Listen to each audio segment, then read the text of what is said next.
Hello my guys, welcome back to my YouTube channel. Guys, ഞങ്ങളിപ്പോൾ ഒരു പൂക്കടയിലാണ് guys. അവിടുത്തെ ദൃശ്യങ്ങൾ നിങ്ങൾക്ക് കാണിച്ചു തരാം. ഉമ്മിക്ക് കേക്കിന് സാധനം മേടിക്കാൻ വേണ്ടി തൊടുപുഴയിലെ ഒരു പൂക്കടയിലാണ് ഗൈസ്. കാണിച്ചു തരാം.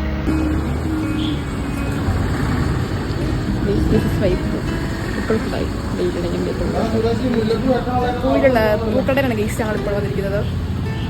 ചുമ്മാ കേക്കിന് പൂ ഡെക്കറേഷൻ വേണം പോലുള്ള പൂ മേടിക്കാൻ പോകുന്നത് ഗൈസ്.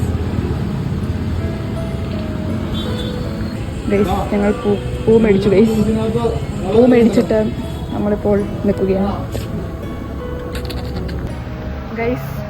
പൂക്കൾ മേടിച്ചിട്ട് ഞങ്ങൾ ഇവിടെ നിന്ന് ഇറങ്ങുകയാണ് ഗൈസ്. ഇന്ന് എൻ്റെ വീട്ടിൽ എൻ്റെ കൂട്ടരികളൊക്കെ വന്നായിരുന്നു. അവൾമാരുടെ 2-3 റീലൊക്കെ ചെയ്തിട്ടുണ്ട്. അത് വരുന്നതായിരിക്കും യൂട്യൂബ് ചാനലിൽ. ഗൈസ്, ഉമ്മി ഇനി ഞങ്ങൾ വീട്ടിൽ പോകണം ഗൈസ്. ഇത്രേ ഉള്ളൂ ഇന്നത്തെ വ്ളോഗ്. അടുത്ത വ്ളോഗായിട്ട് നാളെ വരാം.